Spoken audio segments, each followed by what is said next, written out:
लई हौसन बाई नवसन मी पाहिलं तुळजापूर, माझ्या आईचा या भवानीचा गरज तो डोंगर, माझ्या आईचा अंबाबाईचा गरज तो डोंगर.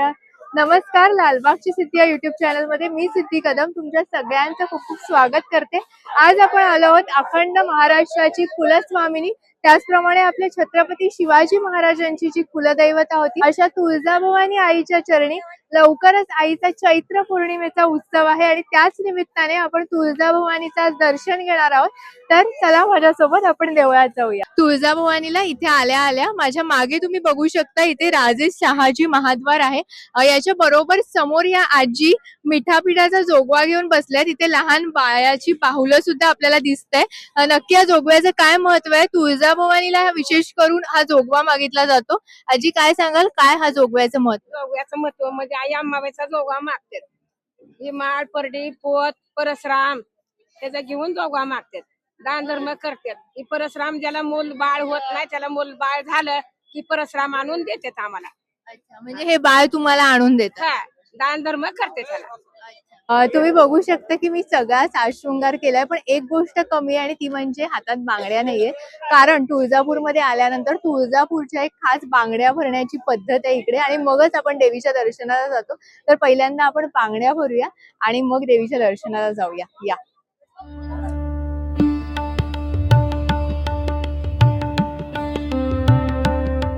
आपण इतर कोणत्याही देवळात पाहिलं तर आपल्याला साधारणतः देवळात पायऱ्या वर चढून दर्शन घ्यावं लागतं, पण या मंदिराचं वैशिष्ट्य म्हणजे इथे पायऱ्या उतरून आपल्याला दर्शन घ्यावं लागतं.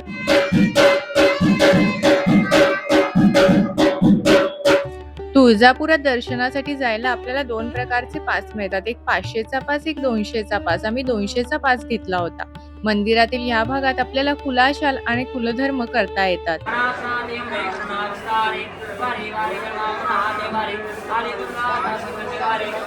तर आज मी तुळजापूरला आलेली तुळजाभवानी आईच्या दर्शनाला. खरंच आता गर्दी खूप आहे, कारण आईची चैत्र पौर्णिमा लवकरच आता 2 दिवसांवर आहे. आणि मी इथे आली तेव्हा मला ह्या गुरुजींनी दर्शन दिलं. त्यांचं नाव आपण त्यांना विचारूया आणि सांगूया की नक्की कशा पद्धतीने हे कुलाचार करतात. नमस्कार, प्रद्युम्न नानासाहेब कदम, देवीचे मुख्य भोपे पुजारी. आतमध्ये आल्यानंतर आपण गाभाऱ्यामध्ये भक्तांना कुलधर्म कुलाचार पद्धतीने पूजा करून त्यांचा मान सन्मान करून विधी करून देवीचा मान सन्मान करून आरती पूजा वगैरे केली जाते. भक्त भाविकांना पूर्ण मान सन्मान आनंदामध्ये दर्शन एकदम व्यवस्थित थांबवून त्यांना तुमचं नाव घेऊन त्यांचा कुलाचार घेऊन पद्धतीने देवीची पूजा मान सन्मान केली जाते. इथे प्रत्येक भाविकांना मन समाधानकारक दर्शन घातलं जातं. तर मी आज गुरुजींकडून आज आमचे कुलाचार कुलधर्म करून घेतले. खरंच खूप छान पद्धतीने त्यांनी केलं, कुठलीही घाई गडबड नव्हती. देवीचं खूप सुंदर दर्शन दिलं. आणि मी ह्यांचा कॉन्टॅक्ट नंबर तुम्हाला कमेंट मध्ये पिन करेन आणि खाली सुद्धा मी देईन. तर नक्की तुम्ही कधी तुळजापूरला आलात तर कदम गुरुजींशी कॉन्टॅक्ट करा. खरंच खूप देवीचं सुंदर दर्शन आणि कुलाचार तुम्हाला करून मिळेल. मी नुकताच आता आई तुळजाभवानीचं दर्शन घेतलं. तब्बल 2 तास आम्ही रांगेत उभे होतो आणि 200 रुपयाचा पास घेऊन सुद्धा इथे प्रचंड गर्दी आहे, कारण आता लवकरच आईचा चैत्र पौर्णिमेचा मोठा उत्सव इथे होणार आहे. आणि पण 2 तासाच्या रांगेत इतकं त्रास झाला, ऊन होतं, सगळं होतं, पण जेव्हा आईला पाहिलं, आईची ती प्रसन्न मुद्रा पाहिली, आईचं ते आशीर्वाद देणारं रूप बघितलं आणि खरंच मन इतकं प्रसन्न झालं की काय सांगू. सगळा शीण निघून गेला. जेव्हा आईच्या गर्भगृहात प्रवेश केला, खरंच खरंच इतकं प्रसन्न वाटलं. तिची ती एक शक्ती तिथे आहे, ते एक मूळ शक्तीपीठ आहे आणि आईची कृपा तुमच्या सगळ्यांवर राहावी हीच माझी इच्छा आहे. चला आता बाकी मंदिरात आपल्याला दर्शन घ्यायचं. इथे वेगवेगळी मंदिरं आहेत. आईचे बरेच काही जे विधी असतात ते इकडे केले जातात, जसे की जोगवा मागितला जातो, गोंधळ घातला जातो. तर चला आता आपण पहिले यज्ञ मंडपात जाऊया. तर नक्की काय आहे या तुम्हाला दाखवते.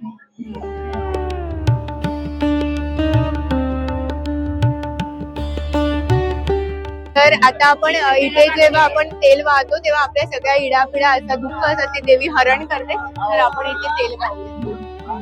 इथे देवीची परडी भरली जाते. आपण घरातून जे काही धान्य आणतो ते इथे देवीला वाहिलं जातं आणि त्यापासूनच देवीला नैवेद्य केला जातो. माझ्याकडे सुद्धा हे तांदूळ आहे, तर आपण देवीला तांदूळ वाहूया आणि देवीची परडी भरूया.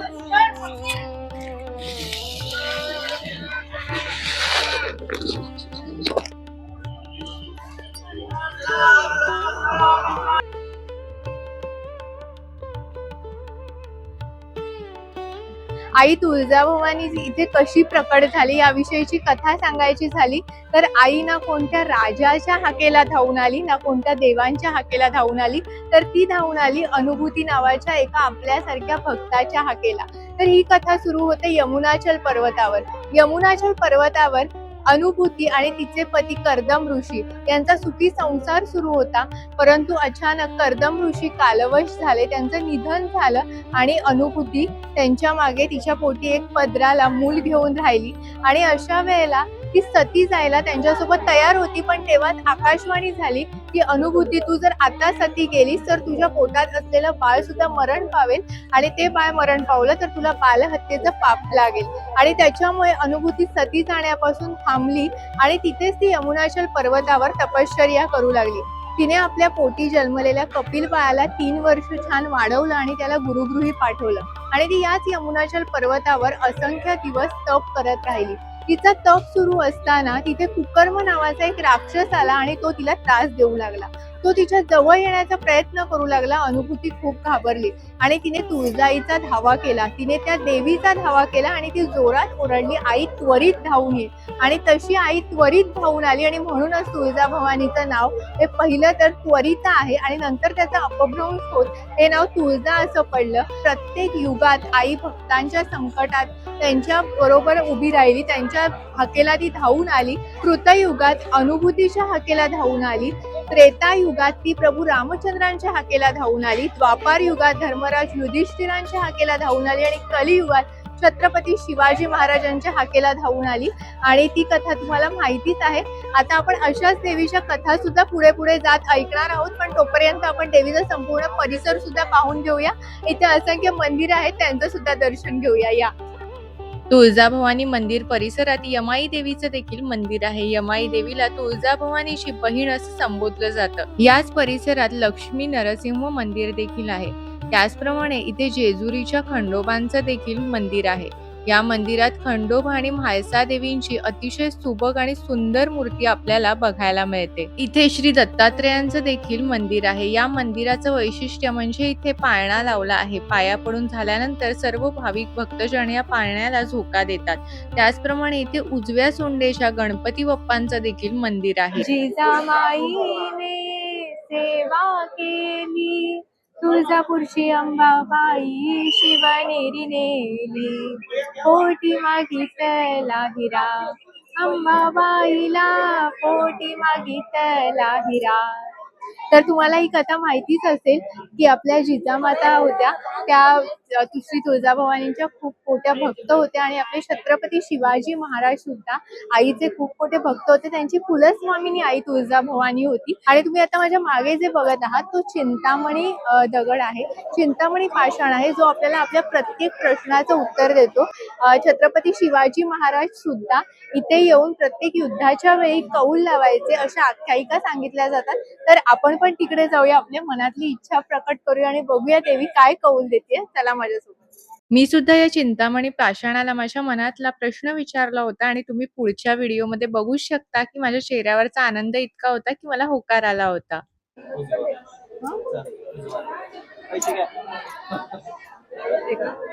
आता तुळजापुरातून आम्ही घरी जायला निघालो, पण खरं सांगू तुळजाभवानीच्या या तुळजापुरातून आमचा पाय निघत नव्हता. खरंच काही भेटी या योगायोगाने नाहीत तर आईच्या बोलावण्याने आणि तिच्या इच्छेने होतात. याची प्रचिती मला या तुळजापुरात आल्यावर झाली. तुळजाभवानीचं खूप सुंदर असं दर्शन झालं आणि प्रत्येक मुलीची आवडती गोष्ट म्हणजे शॉपिंग. तर तुळजापूरमध्ये असं खूप मोठं मार्केट आहे जिथे खूप काही वस्तू मिळतात, खूप सुंदर सुंदर वस्तू मिळतात. पण एक विशेष दुकान इकडे आहे ज्यांचं कुंकू खूप खूप फेमस आहे, महाराष्ट्रभर फेमस आहे आणि अस्सल कुंकू इकडे मिळतं, कोणतंही केमिकल न वापरलेलं. तर असं चांगलं हळदीचं कुंकू मिळतं, तर ते म्हणजे वजे कुंकू. तुम्ही इकडे तुळजापुरात कोणालाही विचारलं तर खूप प्रसिद्ध आहे. तर तिकडून मी घेतलंय हे कुंकू आणि हळद. तर अशा पद्धतीने आपली तुळजापूरचं हे दर्शन होतं ते खूप खूप छान झालं. आईने योग जुळवून आणला म्हणून खरं तर मी तिच्या दर्शनासाठी आज आले. तर तुम्हाला आजचा ब्लॉग कसा वाटला मला कमेंटमध्ये नक्की सांगा. लवकरच आईची चैत्र पौर्णिमा आहे. चैत्र पौर्णिमेचा मोठा उत्सव आहे. तर त्या निमित्ताने आज आपण तुळजापूरला आलेलो. कमेंटमध्ये आई राजा उदो उदो श्री तुळजाभवानी देव्ये नमः असं लिहायला विसरू नका. आणि असेच नवनवीन व्हिडिओ पाहण्यासाठी लालबागची सिद्धी या चॅनलला लाईक करा, शेअर करा, सबस्क्राईब करा. धन्यवाद.